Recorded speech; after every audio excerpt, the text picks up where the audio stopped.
Amashi menshi kwa Yesu. Hallelujah. Hallelujah. Amashi menshi kwa Yesu Kristo.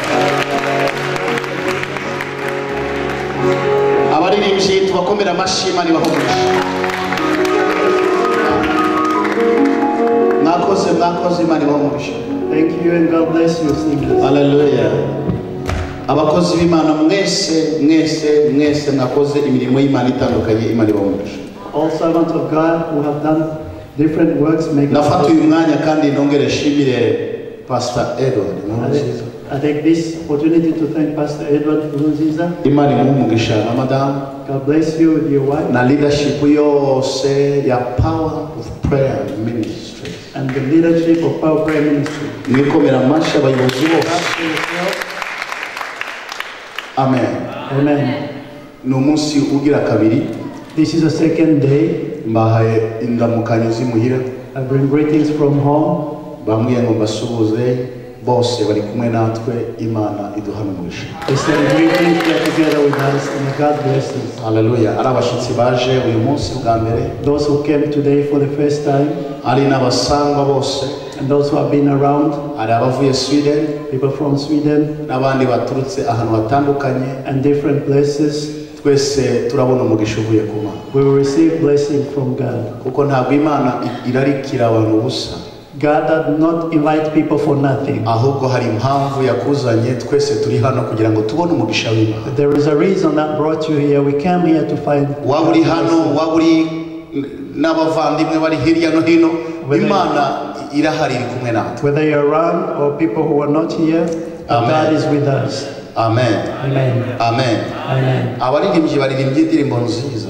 The singers sang a very nice song. Kandi nukuri n'indirimbo yo kutwegereza Imana kugira ngo Imana ibone ko turabo yaremye kandi yaturemeye imirimo myiza muri Kristo Yesu. And a song that brings us closer to God, to know that God created us for good works. Hari n'undi waririmbye ngo yaturemeye kuyihimbaza. God created us to praise Him.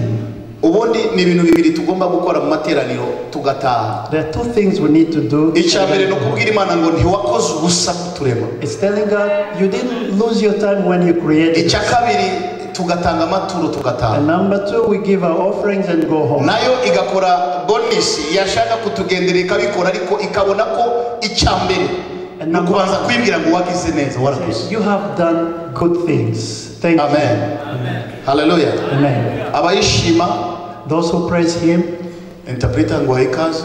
Thank you. Imanishima. Amen. Amen. Hallelujah. Amen. Reka dusome ijambo ry'Imana tudatinze. Let's read the word of God without delaying. Kuko ijambo ryose n'ibindi bikurikiraho iri kuru ni ijambo ry'Imana. Because the word of God is the greatest. Abami ba kabiri. Second Kings, cyangwa se igitabo cya kabiri cy'abami, or second book of Kings, igice cya kane umurongo wa 8, chapter 4 and verse 8. hanyuma tugeze ku murongo wa 13 honyine. And we read up to verse 13. Wahageze yadufasha gusoma. If someone has found it, you can help us read it.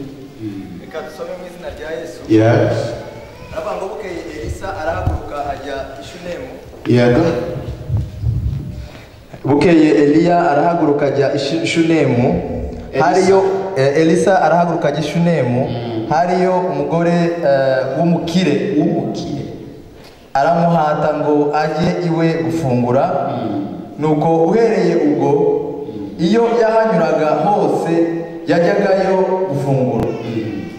Bukeye umugore abwira umugabo we ati, mbonye ko uyu mugabo uhora anyuraho ari umuntu wera w'Imana.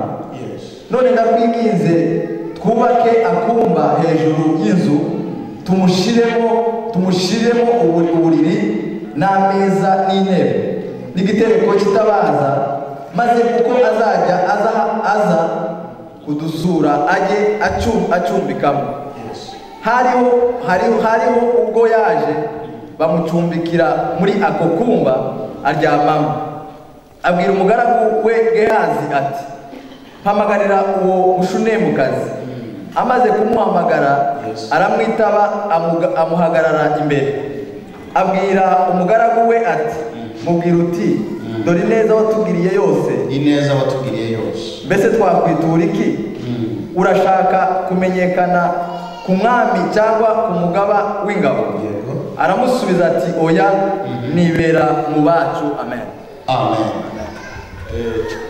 wabafasha mu cyongereza batafite bibiliya I will read for those who don't have an English Bible, cyangwa se ku rurimi rwa hano niba urwumva nabo bakaba barwumva or if someone has a Dutch version, you can also read. But I suppose everyone understands it. ariko ndumva abantu twabaza gusoma bageze ni muhira But you can also read when you get home. amen Amen. mana ndagushimiye I thank you, Father God. izina ryawe ryubahwe May your name be imitima glorified. yacu tuyizamuye imbere y'amaso yawe We lift our hearts before umwuka you. n'ubugingo birindwe Spirit, and kugira ngo abe ari wowe uganiriza imitima y'ubwoko bwawe that you may speak to ikirere cyose cyeyuke kugira ngo imirimo yawe ibonekere hano open the heavens so that ubwanjye nishize mu maboko yawe I put myself in kugira ngo ubashe kunkoresha ibikwiriye so that you will use me, kandi ibyo ushima n'ibyo ushaka ari byo biba hano and may your will be done here. ubuntu bwawe bwinshi buganza imitima May yacu your grace fill our hearts, kuko ari wowe ufite urufunguzo rw'ibizaba because you have the key of the coming. wanzanye hano kugira ngo mbere umugisha abari hano You brought me here to be a blessing to kandi these people. wanzanye hano kugira ngo ubuzima bw'umuntu umwe buhinduke And you brought me to change somebody's life. naho ubuntu bwawe bwinshi bukora ibitangaza May your grace do miracles. tugukomeye amashyi mu izina I ryawe thank you in Jesus' name. haleluya ijambo ry'imana turasoma ijambo ry'umudamu w'umushunemu ariko ntihavuga izina gusa baravuga ngo ni umumama w'umukire They don't mention this lady's name, but they say she was rich. batubwiye gusanga ni umudamu It's a lady w'ishunemu from Shunem wari ufite urugo who had a family afite n'umugabo and a husband. icyo bibiri itatubwira What the Bible doesn't ni tell umwana us atarafite is that she didn't have a child. umukozi w'imana The servant of God, yari inzira yo kunyura gusa imbere yiwe he used to pass by. ntiyigeze asaba icumbi He never asked for a room. ntiyigeze asaba amazi He never asked for water. He ntiyigeze asaba ikintu icyo ari cyo cyose never asked for anything. ejo nababwiye topiki y'ijambo rivuga ngo nzi uwo ndiwe Yesterday we spoke about knowing who I am. nzi uwo ndiwe I know who I am. haleluya niryo jambo navuze ejo That's what we said uyu yesterday. munsi kandi niko rikomerezaho And this is the one kubanza kumenya uwo uriwe n'icyo ushaka icyo ari cyo to know who you are and what you want. abantu benshi turasenga Many people pray, tukiriza ubusa we fast, ariko ntiturakamenya neza icyo dushaka but we don't know what we want.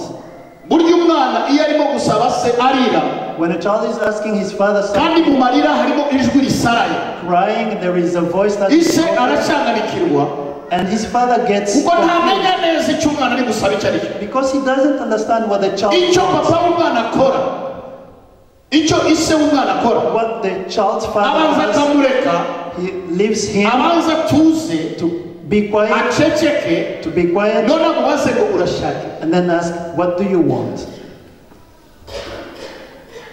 iyo umwana yacecetse When the child is still yatuje neza and he's calm yatekereje neza and he's in his sense, ijwi abwiye se iyo rimugeze mu matwi when he speaks to his father, nibwo ise amenya ngo umwana ndamupangira iki kuko arimo arambwira ndabyumva then the father understands what the child wants and he can plan something for him or her yamubwira ngo nkeneye iki akamubwira ngo ndakizana and say, I want this, and then the father say, okay. yamubwira ngo ndashaka n'indege nubwo nta n'ubushobozi afite bwo kuyigura ikimenyetso kimwerekana ko yabyumvise amuzanira ipupe Even if the child asks for an airplane, which doesn't have, he brings a puppet.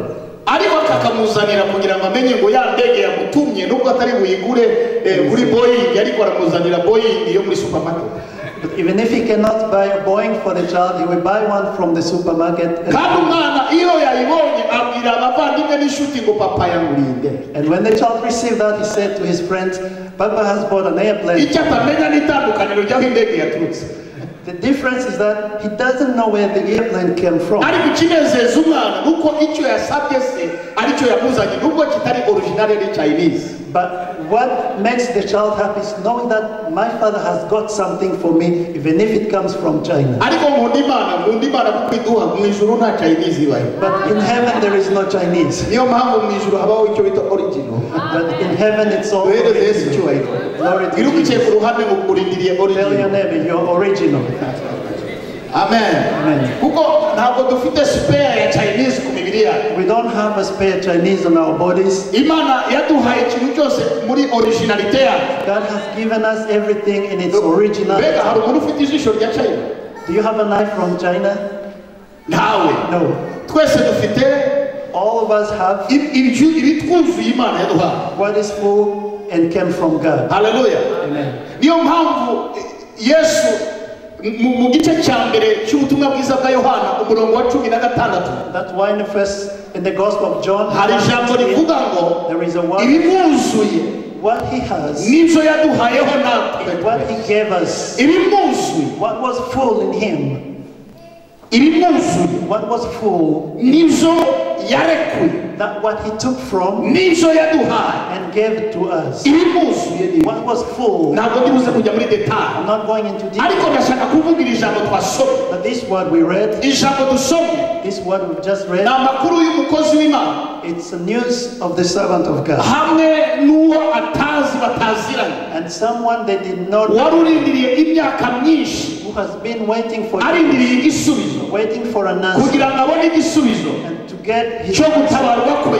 from God. Yararindiriye igihe, They've been waiting for a time. yararindiriye igihe, They've been waiting for a time. ararindira, Waiting, ararindira, waiting. bigeze aho ngaho noneho ibyiringiro birashira. And then they lost hope. Bakora uko bashoboye bakorera Imana. They did everything they could to serve God. Ndashaka kuguha sekere uyu mugoroba, I want to give you a secret tonight. ndashaka kuguha sekere. I want to give you a secret. Nuyumva neza iyo sekere, And if you understand, ntabwo this secret, uzongera gutinda mu kibazo. you will never delay in a problem. Niba hari umuntu wasenze amasengesho y'uburyo bwose agakomeza gukena, ndimo. If there is a person who prayed all kind of prayer and remained poor, Ariko one of umunsi them. namenye iyi sekere, But the day I discovered the secret, navuye mu bukene. I got out of poverty.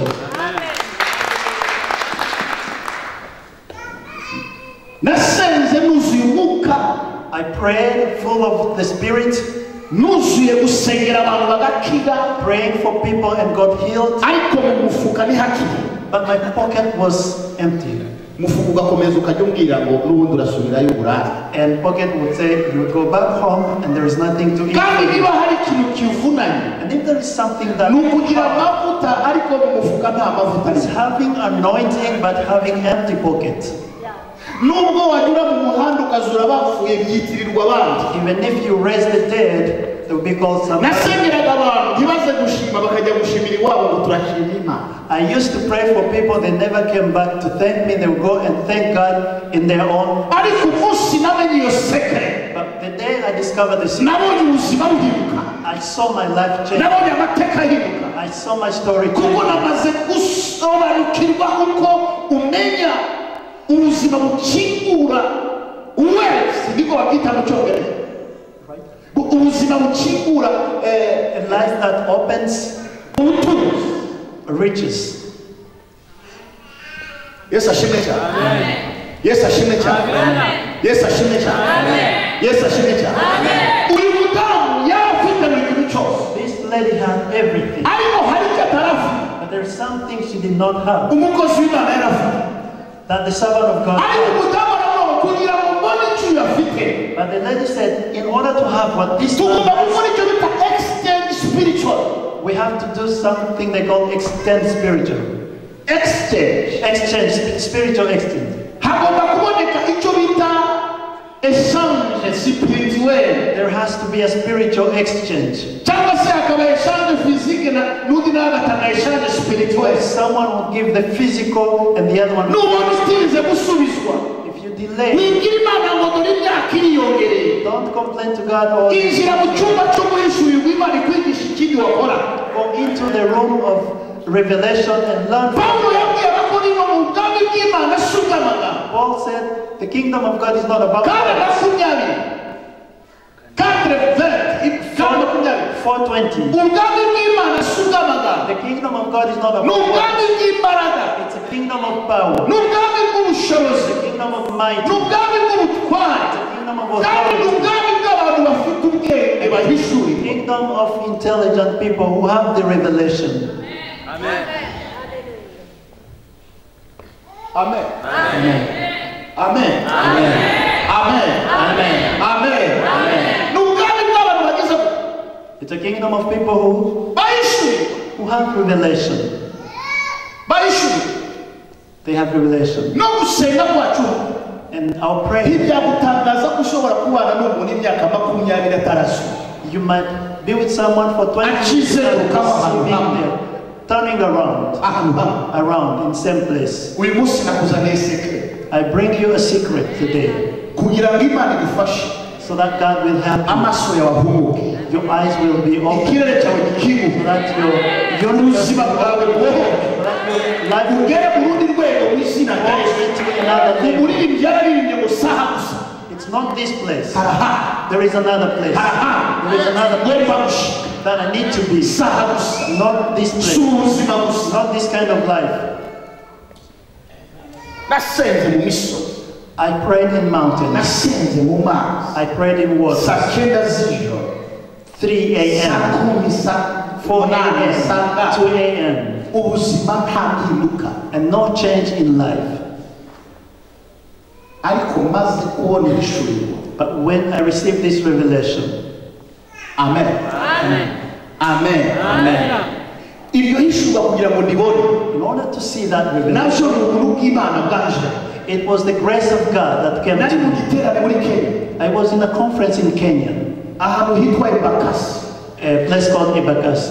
maze gusengera umukobwa wari uvunitse umugongo witwa Esther. After praying for a lady who had a back issue, Yarerwaga n'umugabo witwa Bishop Kitonga, benshi mushobora kumubona. she was a member of church at Bishop Kitoga. Some of you know. Bamutelefona ari mu Mombasa, baramubwira ngo dadi ngo Esther arimo aragenda ngo ninde umusenge. They called the father. Baramubwira ngo ni umukozi w'Imana wavuye mu Kigali pastor. They said, who is going to pray for Esther? They said, Aravuga ngo umubwire ntazave muri Kenya aze ejo mu gitondo tubonane kuri office yawe. They said, tell him not to leave Kenya. I need him at my office. Umupasiteri wanumiye yaramaze hafi imyaka 15 muri gospel atarabona Kitonga n'umunsi n'umwe n'amaso. The pastor who invited me had been there for 15 years but never saw the pastor. Bamerekeza ari batandatu. They came, 6 of them. Turagenda muri office yiwe. We went into his office, Mpageze gusa. and when I got there, Muri compound ye kureba uko church ingana na compound ye gusa. in his compound, looking at his church, Mitanga nagira ndavuga ngo man aha hantu ndahafashe mu izina rya and I Yesu. said, I take this place in the name of Jesus. Ninjiye muri office ye. I entered his Nari office. kubona umugabo witwa Pastor John, witwa Peter Duo, There was a Pastor John, Pastor Rachel n'abandi Bishop, bapasiteri Rachel, and other pastors. ahita dusengera agasengesho And he prayed for us. ngo mfite meeting kujya kuri State House mu kanya. And he said, I have a meeting at the State House. Ngo rero ndabasezereye muzasubira mu Rwanda ryari nabubwira. And he said, I'm going now. When are you going back to Rwanda? Muzadusubiza abanyarwanda bose. Greet the Rwandas for us. Icyo gihe nari mfite itorero mu Ruhango. And I had a church in a place called Ruhango. Ndahaguruka. And I stood up. Nteye intambwe abandi bose bamanutse, nteye intambwe 3 imbere. And after taking 3 Mu steps, ijwi rimbwira ngo uyu ni wo munsi wawe. I had a voice saying, this is your day. Amen. Mpita nkora mu mufuka muri portemone yanjye yose. And I took my wallet, Ubufaranga bwose bwari burimo n'ubuceri n'amanyarwanda n'amadolari na buri kintu byose mbijugunya ku birenge by'uwo and every billet and the coins, I just throw it at this man's. ahita avuga ijambo atigeze avuga mu gihe yadusezereraga. And he said a word he never spoke. when he Aravuga was ngo saying my goodbye. son. And he said, my son. Burya kanoti uzi ko iyo kabonetse umuntu ashobora guhindurirwa izina. You know, when someone sees money, he may change name. My son. My son, Ngo come back. Garuka. Mpita ngaruka nsubira inyuma. And I came back. Afata amavuta agacupa ka Isirayeli. And he took anointing. Asuka ku mutwe. Ubwo ibindi twazanye byamanutse byageze hepfo. And the other guys were already out. Wabyumvise? Byo byamanutse. The other people were already out. And they took me back. Niyo nabonye ko burya inoti zishobora gutuma ugera ahantu kure. And I discovered that money can take you indeed, like, in far arabwira places. gupfukama ndapfukama asukaho amaboko Kneel down. yari yaturiyeho umugisha irukana karande y'ubukene kuri yewe niyo mpamvu kugeza uyu munsi wa none And he confessed a blessing to me and broke the curse of poverty. And until today, nasobanukiwe ko kugira ngo ikintu kikuveho hari uwo Imana izana kugira ngo akigukurireho. I understood that God brings someone into your life to take that thing out of your life. Amen. Amen. ahitamo ibitabo bitatu And he gave me 3 books. asinyamo And he sent them. amanimero ye And he gave me his number. uyu ni prive yanjye And this is my private aho ushaka number. kumvugisha ujye umvugisha Whenever you want to talk to me, call. manuka abagabo bamaze kwicara amasaha abiri bandindiriye And those men have been waiting for 2 hours. bibaza icyo nabaye ngewe n'uriya musaza And they were waiting, wondering what happened bagiye to kubona me. babona agahanga kanjye karimo kararabagirana And they saw my face shining. bandebye ayo ni amavuta And they say, is that anointing? ntabwira ngo ceceke ubu hano namaze Keep kugera quiet, keep quiet. I'm already far. amen haleluya muri ako kanya ngo utuvuyeyo natwe nta mavuta kabisa And then they say, we are going back without anointing. babaza ngo byagenze bite ngo muceceke They say, what happened? Let's go home. amen Amen. kuva uwo munsi From that day, inote zitangira kunyoboka money came to my pocket. vuga ngo amen vuga amen amen imana God ntishobora kuguha ikintu utaruhiye cannot give you something if you don't suffer for that. niyo mpamvu daniyeli yavuze ngo abazi imana yabo bazakomera That's why Daniel said, those who know the God is strong, when they become strong, bazakora icyo utwara they will do mighty things. amen amen Amen. Huh? Amen. They will do mighty things. They will do mighty things. ongera usubire Mighty things. ongera usubire Mighty things. aricyo numvise Amen. I understood something kandi kuri wowe to me. uyu munsi ndatangirana nawe nkomereze ku bandi I will start with you and continue with imana you. God, God, hari icyo yesu ahimba praise to Jesus.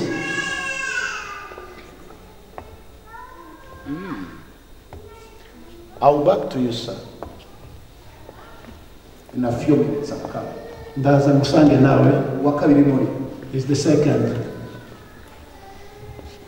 yesu ahimba Praise Jesus. yesu ahimba Praise Jesus. ntabwo umukozi w'imana yasabirije cyangwa bamubwire ngo yemwe ndashaka icumbi imbeho iranyishe The servant of God did not beg or come, I need a room. ahubwo umudamu yavuze ngo iyi opportunity But the lady said, this opportunity, sinzi igihe izongera kugaruka I don't know when I will get it ariko again, ngomba gukoresha iyi opportunity but I have to use this opportunity. uko mubonye Now that I see uko him, mubonye now that I see him, uko mubonye when I see ntabwo him, ari buncike he's not going to go reka away. nsaba umugabo wanjye I'm going to ask my husband tumwakire iwacu to receive this man, tumuhe icyo kurya to give him food, tumuhe gufungura to give him food, tumuhe icyo yifuza to give him what he wants. niturangiza And after that, kumubakira kumba hejuru we will make a room for nava him. mu ivugabutumwa hagiye hose When he comes from evangelism, ageze aruhuke that he comes to dushyiremo rest. igitanda We will make a bed dushyiremo n'akameza and a table dushyiremo n'itara and the lamp ajya aryama gusa that he can sleep. nta kindi yasabye He did not ask for anything. ariko umukozi w'imana But the servant of God, arenze ibyo byose yagiriwe when he saw all that, abonye ineza yose yagiriwe that goodness, biba bibaye amasengesho asaba kuri we kandi umudamu atamusabye and he started praying for them, even though hari he ibintu did bine not ask. yamubwiye He said 4 things to him. urashaka kumenyekana Do you want to get known ku mwami to the king? oya No. ku mugaba w'ingabo To the commander of army? oya No. kuri meriya hano muri iyi karitsiye n'ahandi hose To the mayor of this city? oya No. kuba umutunzi se w'ikirangirire To be a rich person, oya famous? No. ibyo ngibyo byose All that, usomye bibiliya yari abifite when you read the Bible, she had it. kuko umukire wese aramenyekana in every corner Every rich get known in every corner. umukire wese Every rich person aramenyekana is known ahantu hose everywhere. ahantu hose Everywhere. ahantu hose Everywhere. ahantu hose Everywhere. ahantu hose Everywhere. ahantu hose Everywhere. haleluya haleluya haleluya haleluya haleluya naho aha muri Holland Even this place in Holland, ushobora nubwo batashyiraho amatangazo even though they don't make announcements, ntabwo ujya ubura kumenya umukire uwo ari we but sometimes you discover who is rich. nawe yanyonga igare Even though they are biking, witwa ngo uri inyonga igare n'umukire say that guy is rich. kuko nabonye abantu bose ni abanyonzi hano Because I see that everyone here uses bikes. nagira ngo abanyonzi nibo badafite valeri i Kigali kuko nasanze abanyonzi ni benshi I used to think that people who bike are only in Kigali, nzajya but they are guhumuriza everywhere. ab'iwacu nanjye babwire ahubwo nanjye ndanyonga ndashaka igare I'll go back and then get a bike as well. nabonaga abantu batagira valeri ni abanyonzi I used to think that people who use bike Hano are some nasanze people who don't have bike. abanyonzi ni benshi abamama I see mamas and papas, young people, they all bike. ibisore ibigabo Young people, men, buri muntu wese ni wa everyone is biking. ahubwo nari ndimo kubwira uriya musaza namwe yase muzee natwe no kunyonga And I was telling, ukuva hano nanjye you will need a bike. ukuva hano maze kwiga igare I think I need to learn to bike as well. nanjye ngomba kwiga igare I need to haleluya learn to bike. haleluya haleluya haleluya haleluya haleluya haleluya hari icyo Imana iri gutegura There is something God is preparing. Imana irategura wowe God is preparing you. kandi iragutegura mu yindi nzira wowe utarabona He's preparing you in a way icyo you Imana don't know. ishaka What God wants kanguka is to wake up, menya to know. wisinzira Don't fall asleep. irashaka ko He wants, irashaka ko God wants ukanguka you to wake up. ushakashake Seek around. naho nta muntu wakubwira ikintu Even though nobody tells you ariko anything, wowe but you tangira wicara ahantu waba ariko kuba amazi sit somewhere and ask Ndinde, niki gituma ufite amablokaje kotezo why do I have so many blockades everywhere? blokaje Blockades. blokaje Blockades. blokaje Blockades. blokaje muri mariage blokaje In your marriage. dokima blokaje In your myubakire blokaje In your building. ukuza bloka In your Why? imana ikunda umuntu ushaka kumenya God loves people who want ntabwo to imana know. ishaka umuntu urira ahubwo imana ishaka umuntu umenya burya hari abahanga iyo ikintu kimwe cyananiranye ajya mu kintu cyitwa recherche Smart people, when they don't have a solution, they start what they call research. ariko ababakore probleme dufite But the problem we have aho in kujya us, muri recherche spirituelle instead of going into spiritual research, we start crying, imana yaranyanze God doesn't like me, yesu yarantaye Jesus rejected me. jya No, muri recherche go into research. impamvu kimaze imyaka ingana gutya nsenga niriza nkora ibyo nkora kuki nasubiye Why have I been praying, fasting jya for muri so long? recherche spirituelle Go into spiritual research. abandi ni abaprofeseri muri recherche muri ibihugu na za amerika n'ahandi This country full of professors, researchers, bahora bashakisha they seek, bagasohora ibintu bagakora ibindi bagakora ibindi publish people, and they keep, bakamadizayini atandukanye they discover none this. ugeze ngo kugira ngo babigereho barakomereka In order to get, abandi they barapfa work hard, some even die, abandi bahaburira ubuzima and some lose their life kubera ayo marecherche barimo because they are seeking. ariko twebwe abarokore But for us, abakristo Christians, dushake recherche spirituelle tumenye imibanire yacu niba we need to go into spiritual research. What is our relationship with God? kugira ngo tutazagira ubuhenerere mu myaka n'ubwo yaba ari ijana iri imbere dukomeze dukorera imana dusimburana n'abuzura umwuka wera dusimburana n'abakora ibitangaza dusimburana n'abantu People after us who work miracles. amen ntabwo dushaka umuriro w'iminsi itatu n'itanu no We don't want fire for 1 or 5 ninjiye muri days. recherche spirituelle I started a spiritual none umugabo research. witwa Ernest Angle I saw a man called Ernst. tumutumira i Kigali muri 2010 We invited him to Kigali Ernest 2010. Anger afite imyaka 79. Ernest Anger, who was 79. Tukora igiterane Nyamirambo. We had a conference in Nyamirambo. Umusaza arashaje. He's very old. Ariko arimo arasengera ibipfa amatwi bikumva. But he's praying for deaf people and Arasengera impumyi zikabona. and blind people to Ibirema bigahabona. and let people stand. And I said, no. Ngiye Tanzania mbona umugabo witwa Moses Brown. I saw Tanzania Tumutumira muri stade ya Nyamirambo. in Stadium Nyamirambo. Amaguru ye aratitira. His legs are shaking Ariko kubera ubukure kubera ubusa because of age. agashyira amaboko gusa na mikrofone gutya imbere. And he takes microphone and puts his Ijwi. hands on the table. Ijwi. His voice. Abadayimoni bagiye. When demons bagatangira gusakuza ahantu bicaye. they start crying wherever they see. Imbaraga z'Imana zimurimo. The power of Ntabwo God in him. zireba amaguru. They don't look at his legs. They Ntizireba amaboko. don't look at his hands. Icyo areba mu gukorera Imana. Serving God in power. Ndavuga okay. I said, Ngeze za Kenya mbona bakakobe bakitonga. I saw so many servants of God. Ngeze za Uganda. In Uganda. Ikintu cya ni recherche y'ibihangage muri spirituel. It's a spiritual research for heroes in spirit. Mpita nsubira nese man how come ni He gute. said, how come God? Nabivuganye na Bushire ejobundi. I was speaking to Bushir. Ndavuga Bushire. Bushir. Byambabaza kubona you are very celebrated in South Africa. Urazwi cyane muri South Africa. Byantangaza kuba mu myaka 5 iri imbere cyangwa 10 ngo twazimye. I will be disappointed in 5 or 10 years that we're no longer there. Arambwira ngo no tugomba gukora icyo bita kubaka foundation kugira ngo amasazi bacu afite 35 years. And he said we need to build a foundation. Afite imyaka 39 He's 35. Ese ashimwe cyane. Ndabwira ngo no ibyo turiganira day and night umunsi kwabaranye n'isitari. Day and night for 6 days. Yesu ashimwe cyane.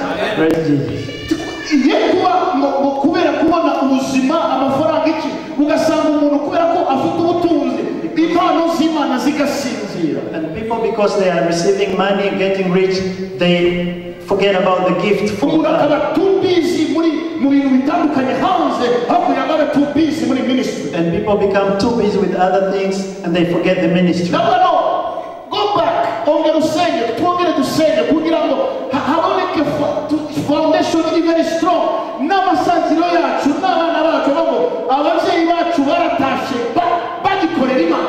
And I said, go back and set up a foundation, even if when we are gone, our children will say, jya muri our parents research muri Bibiliya. go into research. Numva uko Karemba avuga ngo cyagiye afite imyaka 45. When I was 45, Mfite imyaka 45. when I was 85, Za mbaraga nari mfite cyane. that power I had, I still have it today. Mbwira abantu usi bakorera Imana kera bashobora kuvuga iryo jambo none. Tell me people who used to serve God then who can say the same today. Nibuke namwe abo busiba buzura bukuka bakora ibita muri imyaka 20 only 20 years. 20 years 30 years. Akagira imyaka 50 plus. serving God, Naho aba yaragerageje gukora. and they've been trying. Ariko nasanga Eliya basanziye mu gukorera Imana. But when I look at Elijah's life, they got old still serving God. Mose invisible yenzi agikorera Imana. Moses got old still serving God. You are research spiritual. And the spiritual research. Uyu mudamu mukire. This lady, Nawe arabaho birashoboka ko abadokiteri natanze amafaranga biranga. I've given money to doctors. Ahantu hanyuma hasigaye ku investisa. The last investment, Reka nkorere uyu mukozi w'Imana. Nawe Imana itanyiruka. I'm going to serve this one. Nzabe naragize icyo nkora kuri ubu. Even if God doesn't do anything, I would have Niyo done hari something. izindi isigaye. If there is only one way left. Hallelujah. Hallelujah. Hallelujah. Hallelujah. Niyo yari izindi isigaye. It was the only way left. Izindi isigaye. One last way Yari yo kuvuga ngo to do. ndihaye nkorere umukozi w'Imana. I'm going to serve the servant Niyo of God. mpamvu n'ubuhanuzi Elisa yamuhaye ntabwo yabwenge. That's why when Elijah prophesied, she did not believe. Yaramubwiye ngo wibesha. He said, don't lie. Bisobanuye ngo Which means ibyiringiro bye byari byararangiye. her hope was gone.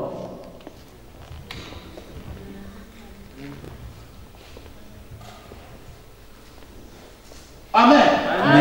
Amen. Amen. Amen. Ibyiringiro bye byari byagize. Her hope was gone. aramubwira ngo wibeshye umuntu uvuga gutyo niyo uhaye umuprofesi kubera ko yakubititse ikintu cya mbere akubwira ngo wenda nukundema agatima. When someone tells you, when you give prophecy, you're trying to...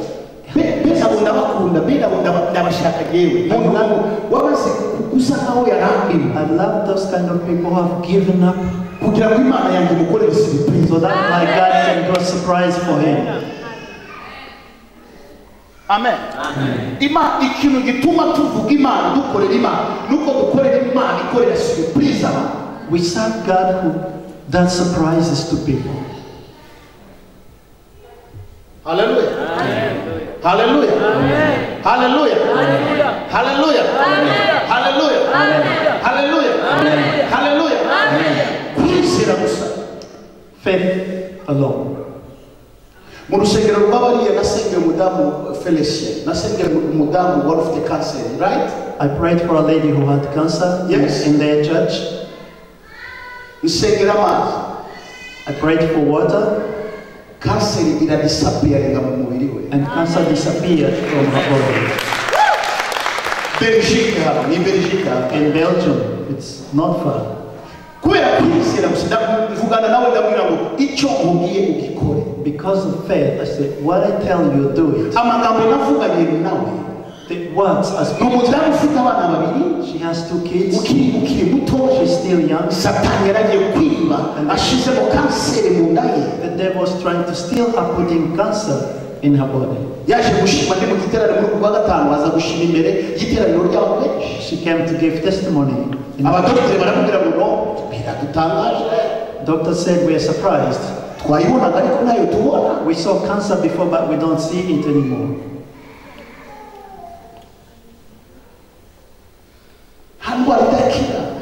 There is no disease that cannot be cured.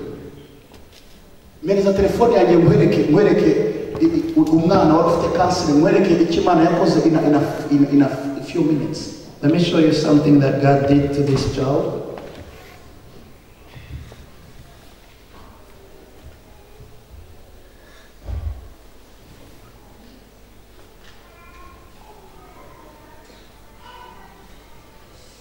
Hallelujah. Amen. Hallelujah. Amen. Murebe uyu mwana. Look at this child.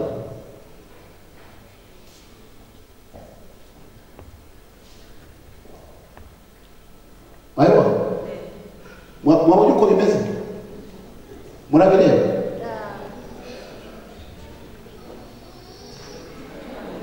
Abari inyuma hariya wenda ntabwo bashaka. Those who are back, they cannot see it.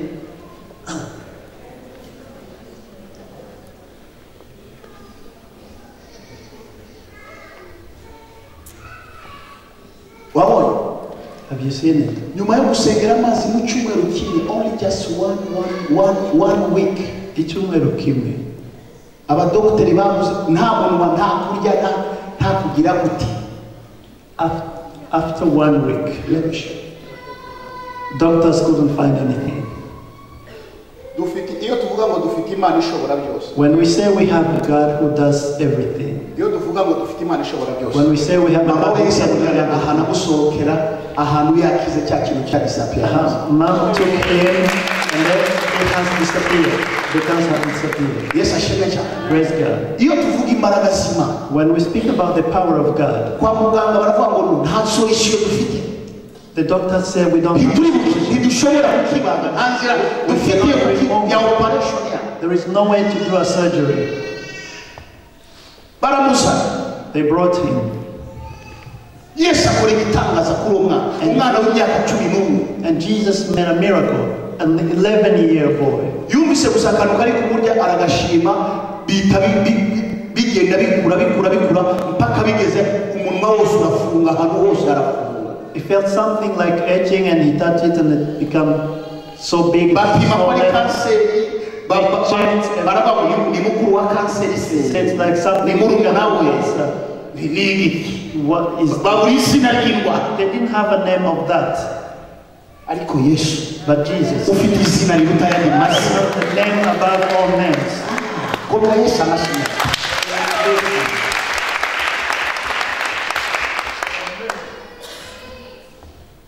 ubu noneho umama we yaravuze ngo nzajya nkora ku rusengero njyewe njyenyine n'ishaka nzavunika umugongo ariko akazi nihaye no gukora ku rusengero mwiri Imana ngo warakoze. Now his mother has got a job of cleaning the church to say, God, thank you, God, for what you did. ikibazo yo kitaraza ku muntu ntabwo ushobora kumenya imbaraga z'Imana. When you don't have a problem, you cannot understand the power of God. wowe ikitarakugeraho ntushobora kumenya ubushobozi bwawe. What hasn't reached you, you cannot understand its power.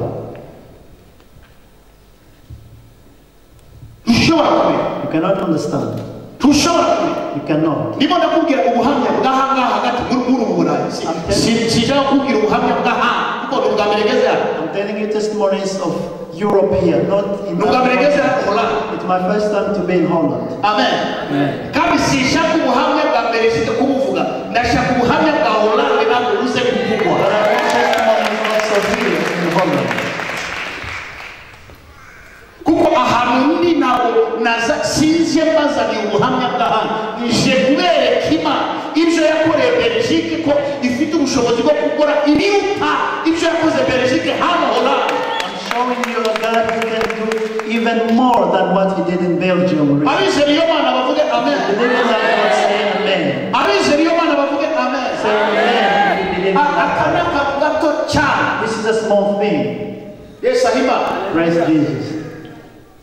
kuma For God, kuma for God, kuma ntabwo idashoboka. nothing is impossible.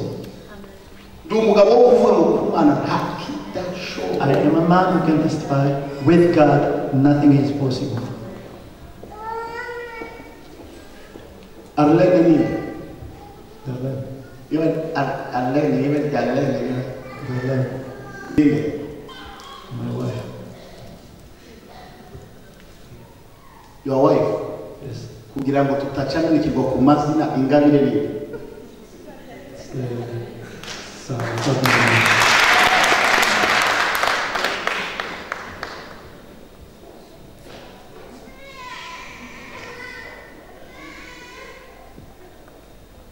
tube muri ekonomi cyane sibyo.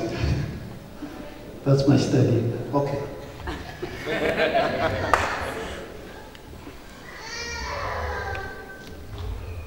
ufite umutima mwiza. This guy has a very good heart. You have a good heart. Imana imbwiye ko ufite umutima mwiza mu gihe natangiye gusa mfunga amaso bitamubona mbona urumuri rukujeho. God is telling me you have a good heart and I saw fire coming on you. ufite umutima wo gukunda Imana kandi hari icyo ushaka muri wowe harimo amabanga y'icyo Imana igiye gukorera iyi lande ya Holland. You have a heart of loving God, and in your heart there are secrets of what God is going to do in this country. kandi mu bantu ba mbere Imana igiye gukoresha urimo. And among the first people God is going to use, you are in. Rob ninde Rob Who is Rob? Is it you? Rob Yeah, Rob. yeah you are Rob le press forte antigroi benise akaka. This moment, ndashaka Imana gukora ikintu gisha ku buzima bwawe. I want God to do something new in your waretse life. wasohoye finance kandi ushaka kugira ngo ukorere Imana kandi byuzura ahantu henshi. You want to serve God and go far. ntabwo Imana ntabwo nkuzi nta nurambwira ubuzima bwawe isura yawe n'ubwa mbere nyibonye. I don't know you, nobody told me about your life, it's the first time. ariko ndashaka kuvuga kaka But I want to say, kuko Imana nkorera iteka ryose. the God I serve, finance yawe Imana igiye kuyikrizinga your finances are going to increase. kandi uzamenya ko Imana itanga umugisha mu maboko yawe. And you will know that ndashaka God gusa is na famiye yawe your family, na famiye yawe your family, your home. ndashaka kugusengera kugira ngo Imana ikwereke ikimenyetso cy'ibyiza kuko inzira zawe zirafungutse mpuzamahanga. I want to pray that you will see a sign of what God Imana igushize mu mubare w'aba-investor, igushize mu mubare w'aba-investor ukorana n'amabanki. investors serving, working with banks. with banks gukorana n'amabanki to work with kubera amafaranga rezo because y'amafaranga of your investment.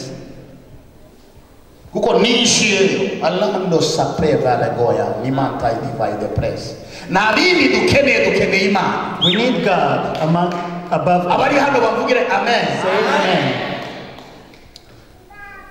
mu izina ryanjye In the name of, kubera ko mu ijuru hari imana ishobora bingahe. because there is a God who can do how much? Everything. niyo mpamvu nta ndwara izagira ikigutwara kuko uracyafite proje ndende yo gukorera imana. No sickness will do you anything, anyhow.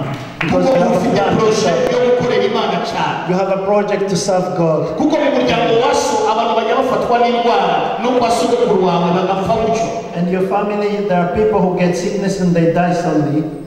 ariko imana ni wowe uri protected But you are protected. God is there. kubera ko ufite gahunda yo gukorera imana. Because you have a plan to serve niba God. hari umuntu hano avugire amen. Let's say amen. haleluya. mu bufaransa hanini mu bufaransa. In France, yes wowe ni wowe mbwira. who is in France? My twin sister. ihasa ryawe Your twin sister. bukuru ni iki. She's the first of the two twins. ndashaka kugusengera I want to pray for you. kuko mbonye imyaka 11 I see 11 years y'ibirenge byawe hano muri iki gihugu. in this country. 11 ibyo mvuga urabizi. Do you understand what I say? imyaka 11 n'amezi hafi arindwi 11 years and about 7 months. n'amezi arindwi n'iminsi ine n'amasaha 18 n'amasegonda 29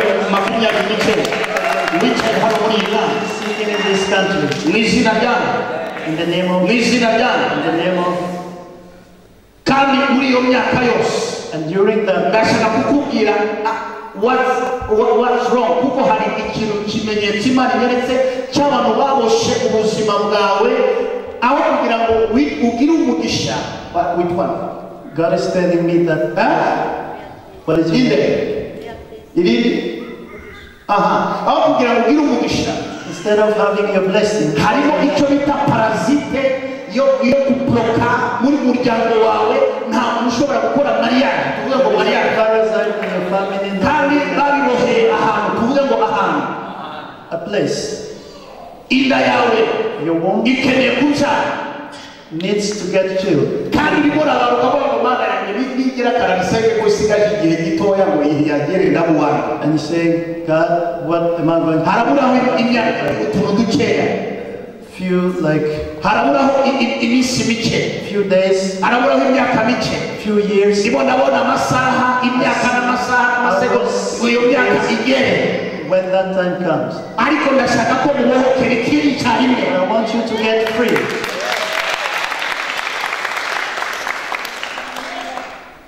Jutru, niba Jutru.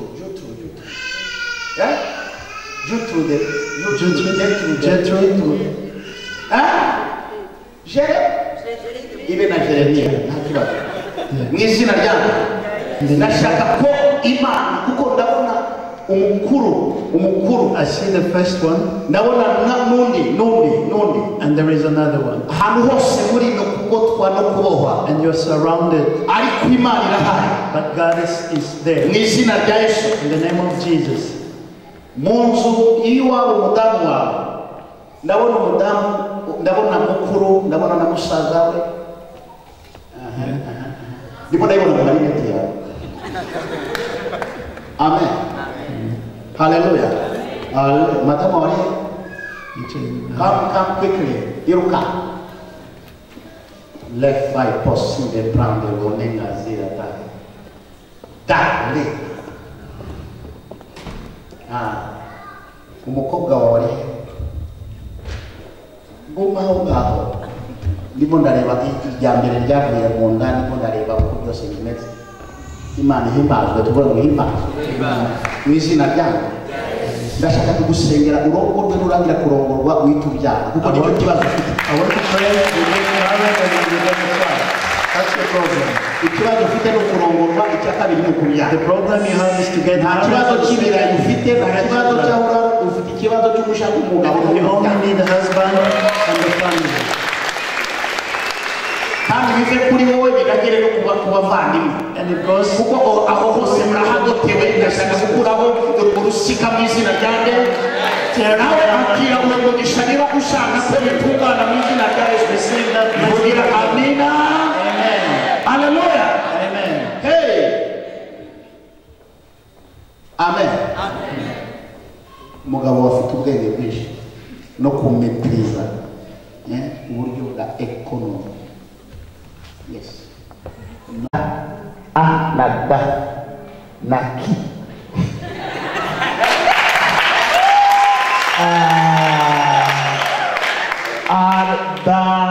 Ardanaki.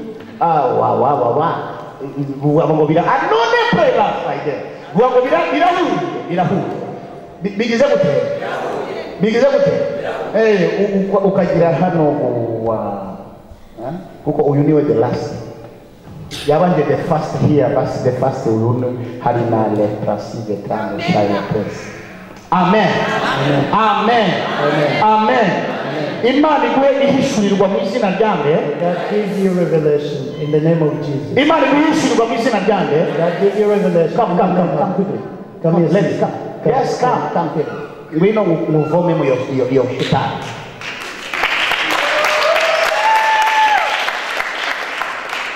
Are you ready to go and greet Abraham in heaven? Urashaka kuramutsa Abraham mu ijuru. You want to greet Abraham in heaven? Or you need to wait a bit. Oh, you need to wait on us. On earth. Wilt u Abraham gaan ontmoeten in de hemel? Of wil u nog even blijven?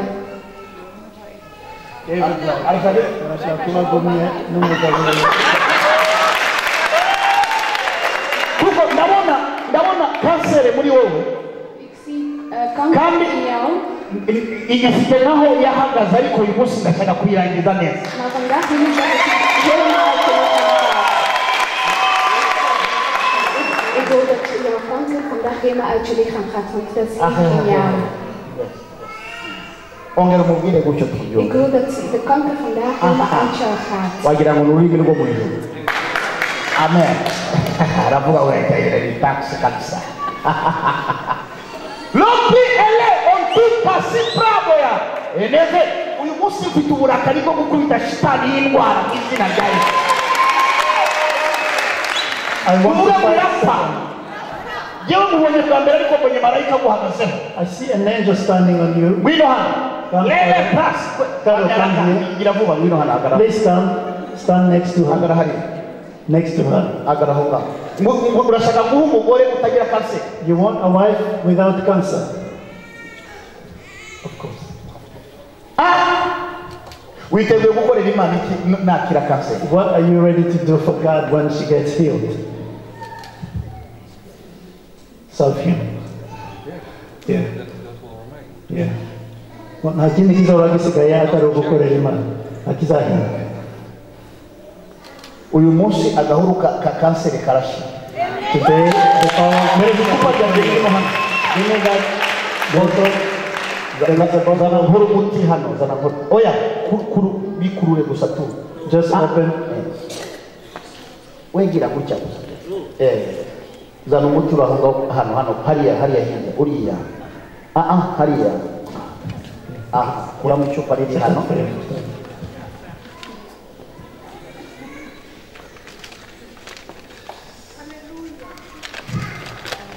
Merezari amazi. Ngiye gukora umuti hano. I'm going to make medicine. Fungura hariya. Open that. Uyu ni umuti ukiza kanseri. It's a medicine against cancer. Uyu ni umuti nonaha. Funga neza. Close it properly. Mereza. Kuri hano wowe. Uje kubafata. Umura ntago bagwasubirayo. They are not going to fall. Amen. Amen. Wari wabona uyu muti kuvuba? Have you ever seen this before? uyu muti urawunywa iminsi 7 mu gitondo na nimugoroba. You will drink this 7 days, Ushize kuri kire medicine. morning and evening. Mu gitondo ubyutse na nimugoroba ugiye kuryama. When you wake up and when you go to bed. Ntabwo umugabo wawe ashinzwe kuyinywa. Carol is not supposed to. Kire yawe wenyine. It's only for you. Nanjye nkakubita shitani yakwicayemo. And I will beat Satan who's been making. Twese tuvuge amen. Let's say amen. Ubukere ntagora nicara. Hallelujah. Amen.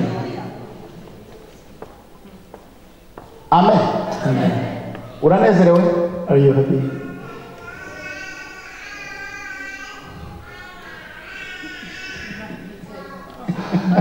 Ntabwo biraza neza. Biramuteye ubwoba. Biraza kuza. It's coming, don't worry. Biraza kuza. It's coming. Murebe mubwire ngo ndacyagukunda. Tell her I still love you. Oh yeah.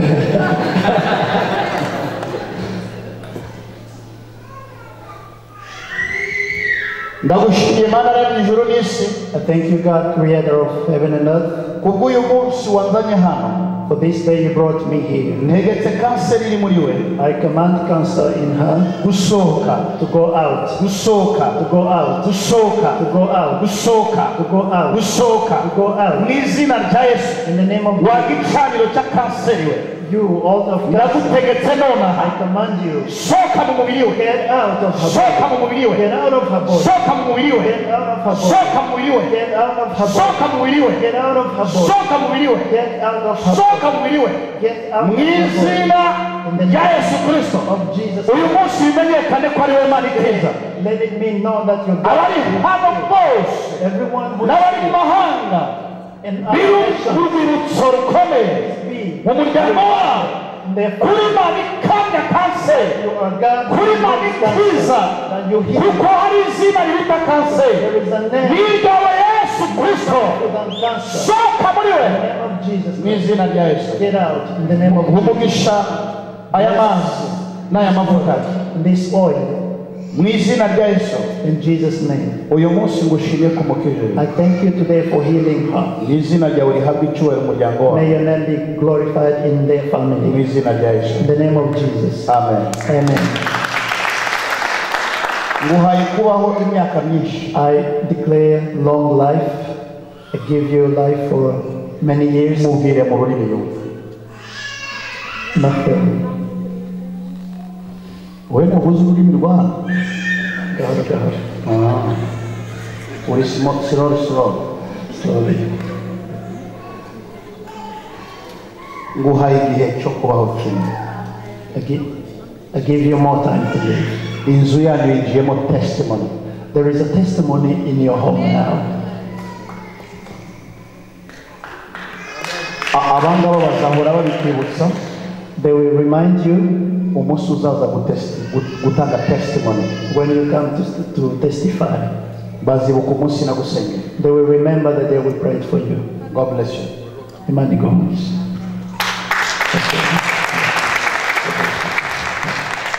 Hallelujah. ninde wakomera Imana amashyi menshi. You can clap to God. amaso yanjye ababonye ari ubwa mbere. It's the first time I see you. sindahurana I've never met them ariko before. Imana irabazi But God knows you. kandi Imana izi buri wese uri hano. And He knows everybody here. iyo habayeho ibimenyetso hagati muri twe When there are signs, ni ukugira ngo n'utizera yizere ko hari Imana igira neza. it's for those who don't believe to believe. kandi There umenye is a ko God, nawe location yawe yamaze kugera ahangaha ku buzima bwawe. and your location is also here. vuga amen. Say amen. vuga amen. Say amen. vuga amen. Say amen. vuga amen. Say amen. vuga amen. vuga amen. Amen. vuga amen. Amen. haleluya. Amen. Hey, haleluya. haleluya. ngiriho mwicaranye ngo sinzapfa ahubwo nzarama. Say, I will never die, I will live. abashaka kugira uburame bavuge amen. Those who want to live, say amen. reka maze mubwire ikintu cyihutisha abantu vuba. Let me tell you why people go fast. ni igihe wagenderewe ntumenye ko wagenderewe. When God visits you and you don't discover that, umwanzi arakwiba. the devil steals from you. umwanzi arakwiba. the devil steals from you. kandi umwanzi akakwiba. He steals from you. uvuye mu muryango w'abakene sana, You are from a family of poor people. Imana yakuzanye hano kandi ishyiraho ijambo ry'ivugabutumwa muri wowe. God brought you here and He gave a word of evangelism. Imana imbwiye ko yashizemo impano y'ivugabutumwa muri wowe. God has put a gift of evangelization in you. kuko mbonye ivugabutumwa rikuzuraho ndani. I see evangelism in you. mbona ugenda ahantu hatandukanye uvuga ubutumwa. I see you going into different places proclaiming the Ngiye good nkubonye news. bwa mbere, It's the first time I see you, ariko akanwa kawe nkabonye kavuga cyane but I see your mouth speaking a lot kandi kavuga ijambo ry'Imana. and speaking the word of God. Amen. Amen. Mu bantu bavuga igiswahili urimo, You speak Swahili. kuko nagiye kubona mbona flag y'abantu bavuga igiswahili ikuri ko hano, I saw a flag of people speaking Swahili, kandi iyo flag irimo n'akanyenyeri. and there is a star in that flag. Amen. Amen. Imana ikugirire neza, God bless you. Imana ikugirire neza. God bless you. Uzaba umukozi w'Imana ukomeye nubwo ukiri, You will be a strong servant of God even though you ariko still. humura Imana izakuzamura. But don't worry, God is going to lift you up. Imiryango irahari, The doors are open. imiryango irahari, The doors are there. imiryango irahari, The doors are there. imiryango irahari. The doors are there. Amen. Amen. Hallelujah. Imiryango irahari, The doors are open. imiryango irahari, imiryango irahari. The doors are there. Hari umunsi uyu nguyu urimo kunsemurira, nawe azaba arimo kugusemurira.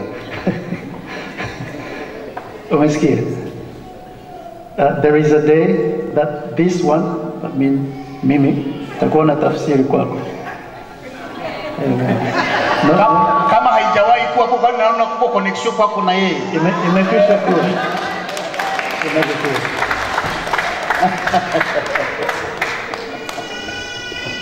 Duhereze Imana yacu icyubahiro. Give glory to God.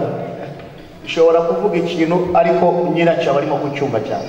When I say something like, Utabarikiwe. they understand. You will be blessed. Utabarikiwe. You will be blessed. Imana izakugirira neza. God will bless you. Utasaidia na wengine. And you will help other people. Kwa hari abandi bashaka ubufasha bwawe, barimo bararuha mu tuntu tw'uduhema. There are people who need your help, who are tired right now in many things. Bari mu tuntu tw'uduhema barindiriye help. They live in tents. They are waiting for your help. Ibyo nkubwiye urabizi kandi. You know what I mean. Amen. Amen. Amen. Amen. Amen. Amen. Amen. Amen. Iyo favor y'Imana yamaze kukwinjiramo. There is a favor of God in your life. Kandi Imana yamaze gukingura And God has opened mu izina rya Yesu. in Jesus' name. Mu izina rya Yesu. In the name of Jesus. Mu izina rya Yesu Kristo. In the name of Jesus. Mu izina rya Yesu Kristo. In the name of Jesus. Mu izina rya Yesu Kristo. In the name of Jesus. Umuvandimwe wawe namubona gute? How can I meet your sister? Yes. She lives in France. I can give you the phone number. Niba uri mu bantu uzakira abe alerte kuko ahangaha aho mvuganiye nawe, she is in trouble. Even when I speak to you, she's in trouble. Amen. Ni ngombwa kugira ngo Imana imubohore mu izina rya Yesu Kristo. She needs to be delivered in Jesus' name. Ntabwo muzi ariko Yesu aramenya. I don't know her, but Jesus knows her. Kandi azi naho ari. And she knows where she is right now. Azi n'ibyo arimo kunyuramo uyu mwanya uyu mwanya. And she knows what she's going through at Mu this izina moment. rya Yesu Kristo. In the name of Jesus. Mu izina rya Yesu Kristo. In the name of Jesus. Ijambo ry'Imana The word of God ni ukuri, is truth. rirakiza, It heals. rirabohora, It sets people free. rirakora, It works. rirazamura, rikazura. It lifts people up. Kukize, To believe in the word. kukize, To believe in the word. kukize. To believe in the word Ni inyungu z'umuntu ku giti cye, is for your own profit. kugira ngo abashe kugira aho ava, So that you can live a place abashe no kugira aho agera. and get somewhere. Kuko ijambo ry'Imana, Because the word of God is life. Imana iyo yazanye umuntu ku buzima bwawe, When God brings someone ntabwo to your uba life, ukiri wa wundi, you're no longer the same, ahubwo ugiye kuba uwundi. but you're becoming somebody else. Oh.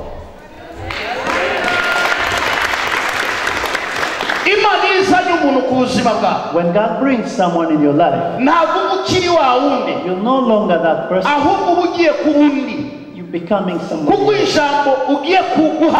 Because the word you're about to receive is different from the one who is drinking. It's different from someone who is talking. Because the word of God is doing something different in your life. When we confess the word of prophecy, is God lifting you up to take you somewhere on another level.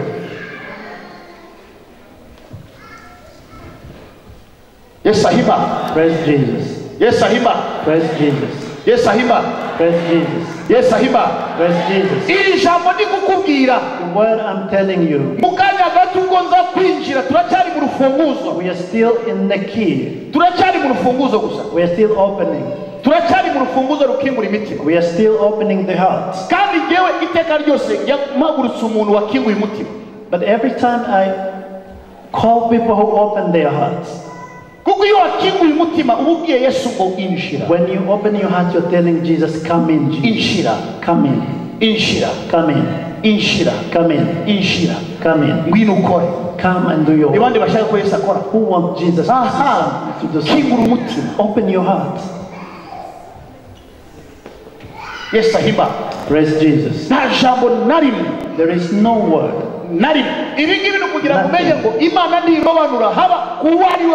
God doesn't make favoritism. Everyone. He doesn't look at this. In the eyes of God, we are all the same. It's the same vision. It's the same vision. In a few moments, stand up, Pastor. Please, and Brother Rob, take this flag here. In a few moments, this is a prophetic sign of the power of prayer. Yes, make it stand good. This is a prophetic sign. This country, in the atmosphere,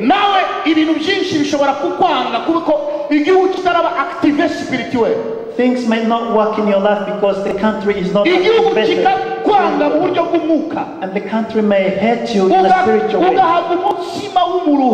and you get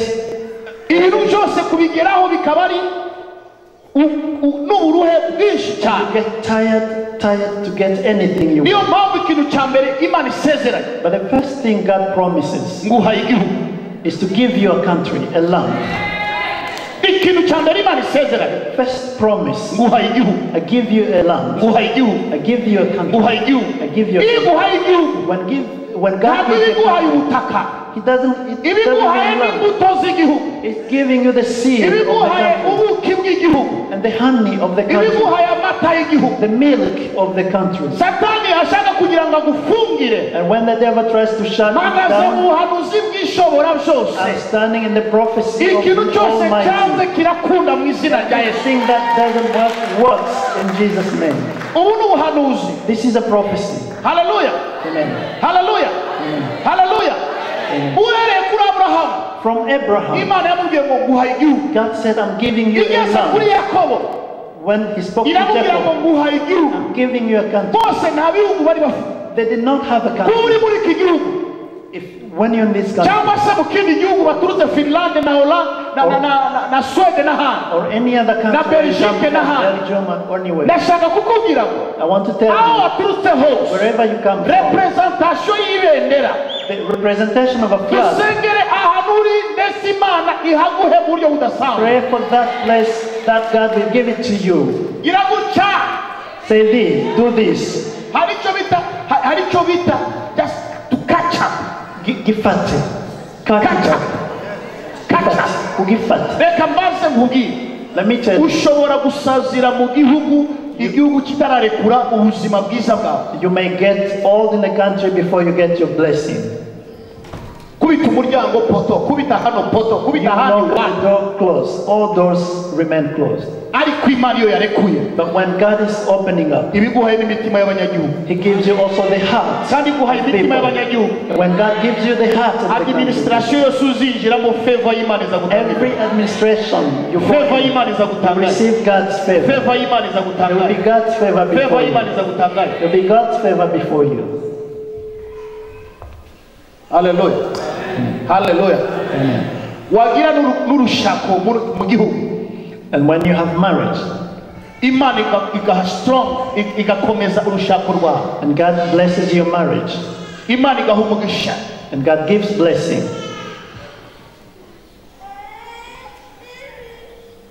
amen amen, amen amen. pastor yabivuze birashoboka ko hari abantu batabyumvise aravuga ngo na Kristo Yesu yavuye Yerusalemu ajya muri Egiputa.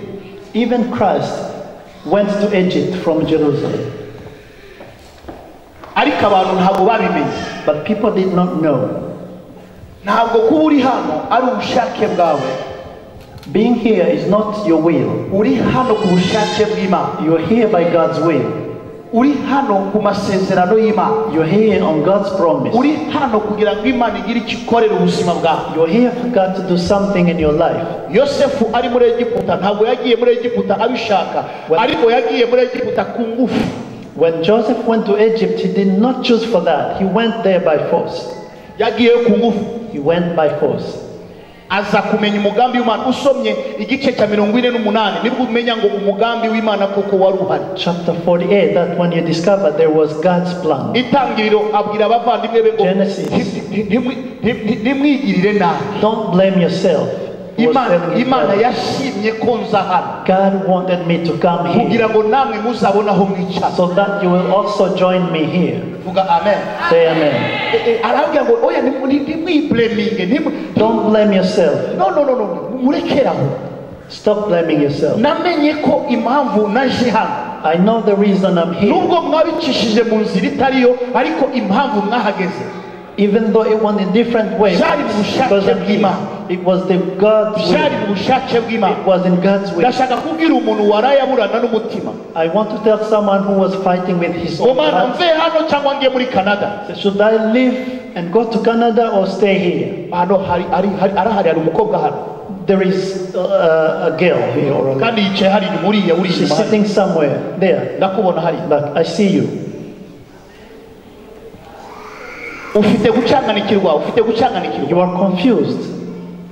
ufite gucanganikirwa You're confused. ariko ndashaka kukubwira right now But I want to tell you right now, ntabwo Nonaha. Imana ya hano yananiwe. God of this country did not fail. Ntihabaho Imana ya Hollande ngo habeho n'Imana ya Canada. There is no God of Holland and God of Canada. Ibyo nkubwiye urabizi. Do you understand what I tell you? Muhe mikrofone iyo ndimo kuvugana n'umuntu aba afite mikrofone. Amen. Kandi agomba kuba protocol afite mikrofone hafi. Yesu ashimwe cyane. Urashaka kujya Canada kugira gute? None se ahangaha uri umunyagihugu? Ndashaka ko aka kanya ubu nonaha ndimo ndashaka kuvana ibiri mu mutima wawe kubishyira ahagaragara kugira ngo Satani akorwe n'isoni. Ahangaha Imana yanzanye hano ihingura ubuzima bwawe.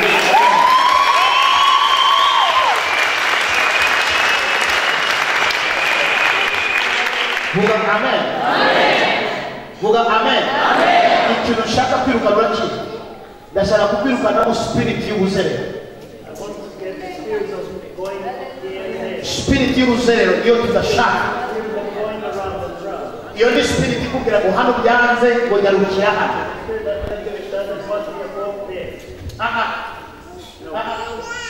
Imana yaguhera umugisha hose.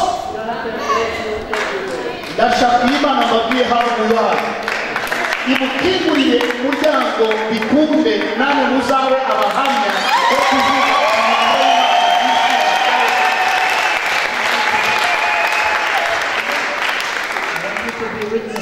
gitandukanwa nawe kiva muri iki gihugu. Go and apply. Subirayo usabe kandi. There is a girl I showed you last night. She wanted to go to Sweden. That's where her sister lives. I found her in Belgium. 10 years. Without any document. The guy who brought me and showed me those things.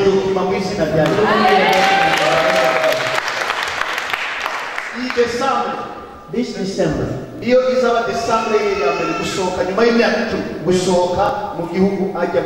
will be her first December after 10 years to be able to travel. Let me tell you. They come back with it. Our God never fails. Amen. No. That go get that.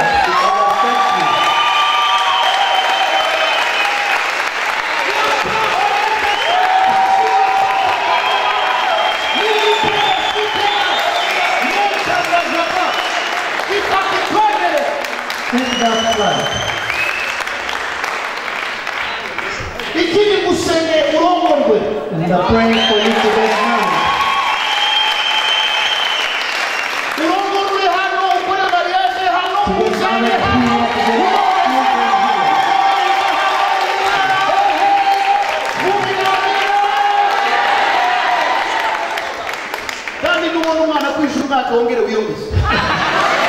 And when your child is 1 year, get a second one.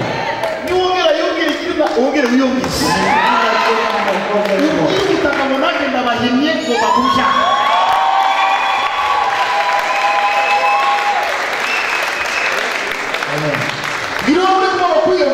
Maybe you'll never get more. When the devil makes you angry, get more. I'm crazy in my faith. I'm crazy in faith.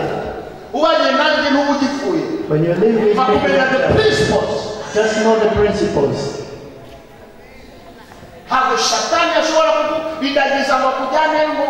The devil may not take you anywhere he wants. He doesn't want you.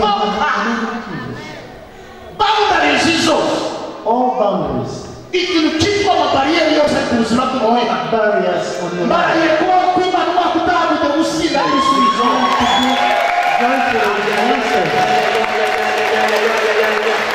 Hey! What is happening?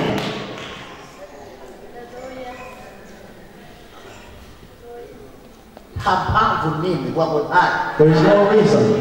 If God brings you into a country,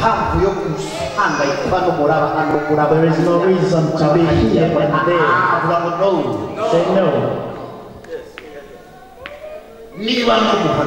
If I'm a prophet, I am a prophet. And God reveals me for the first time I see you.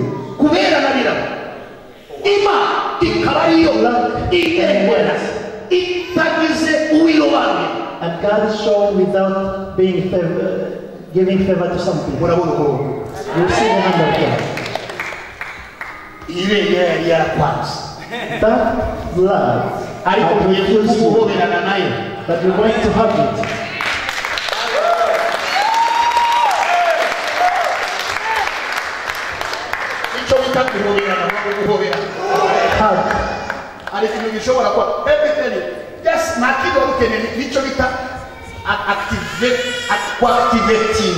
All you need is activation. Nothing else. Tuning out. Amen. Just tune. Nikiru musakigomba gutuma amateka yawe niba barebaga hano ukora icyo bita metanoia.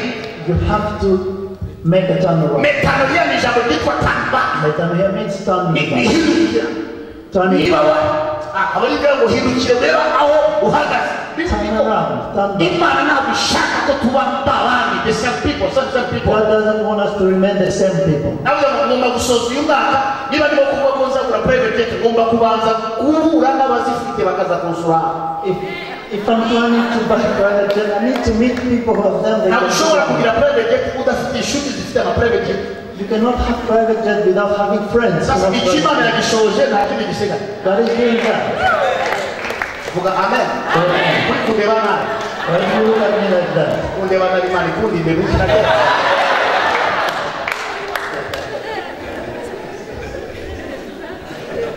Hallelujah.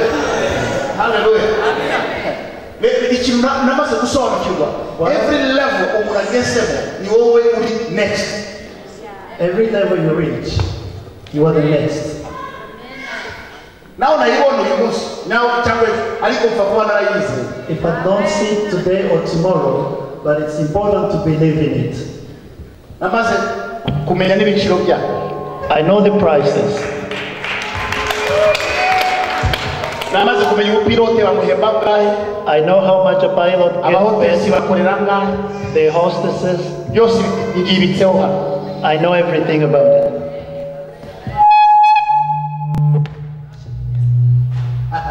Umuntu ufite karande rero ahora atekereza ngo ariko byo bizangiraho ryari. And there are people wondering when am I going to get that? Imana ya Israel God of